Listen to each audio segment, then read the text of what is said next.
December Progressive Exercise 9 and 10.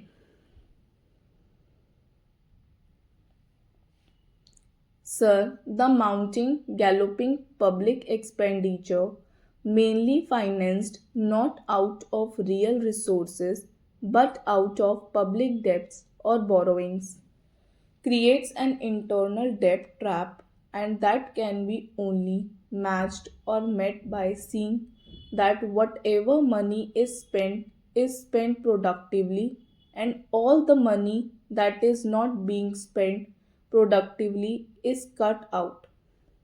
There is control on expenditure.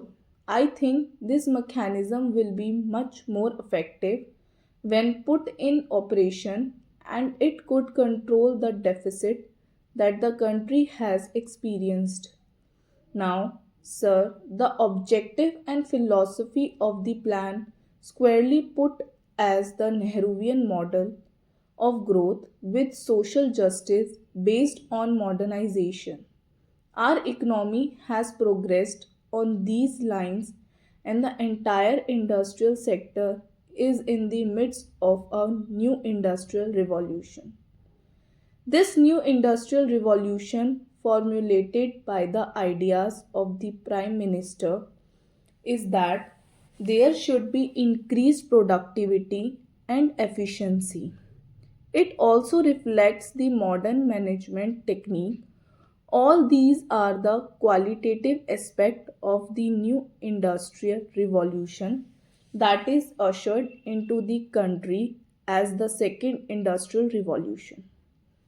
First industrial revolution was ushered in by Pandit Jawaharlal Nehru when the second plan was introduced, whose main goals were public sector, building up capital good, agricultural production, and self-reliance of the economy.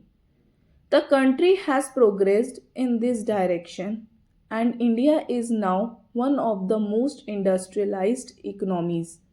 But there are large gaps, and Prime Minister has introduced the second phase of the Industrial Revolution with its emphasis on modernization, efficiency, and productivity. This applies not only to public sector, but it also applies to the new technologies that are being used in the agriculture sector. The breakthrough in agricultural production is concentrated only in certain regions, while there is great resurgence in certain areas of the country. Their areas have difficulties. Only a certain class of people are benefiting because of the agricultural development.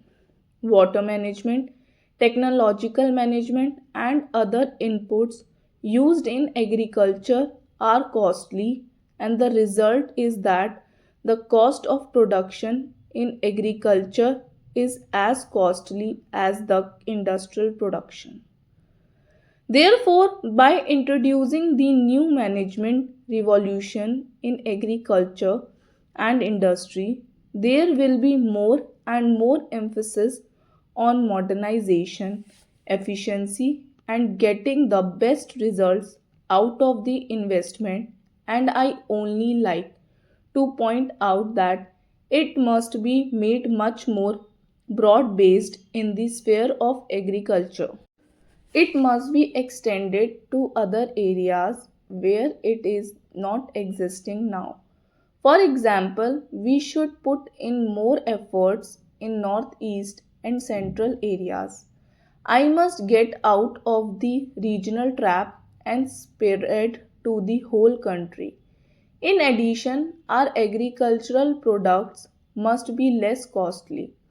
There was a time when we could not export even though we had produced more. We could not export because we had to subsidize our agricultural products.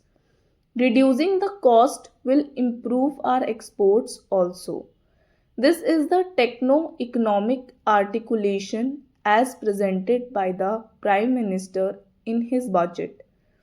This is the philosophy of the budget on which he focuses attention. He charters a new path that the budget will be pro poor, growth oriented, and this budget will be for equal distribution and social justice. The whole package of these specific measures is oriented towards this goal. The budget should be non inflationary and with tight control on expenditure. We should try to get the best out of every rupee that we spend. This is the philosophy that he has placed before the country, and he wants to take the country on the road to prosperity. Similarly, the structure, the government economic architecture is no less profound. If you see the measures, if you take the demand and supply management, the need is to curb the aggregate demand. There is a massive jump in internal debt from rupees 85 crores to rupees 85,000 crores. During the coming year, the interest charges alone come to 27% of the non plan expenditure. Defense and other things like subsidies take it to 70% of the non plan expenditure. It is a very challenging and daunting task how to restore the balance and put a curb on the mounting internal debt so that we may not be faced with the internal debt trap. India has successfully avoided any kind of debt trap.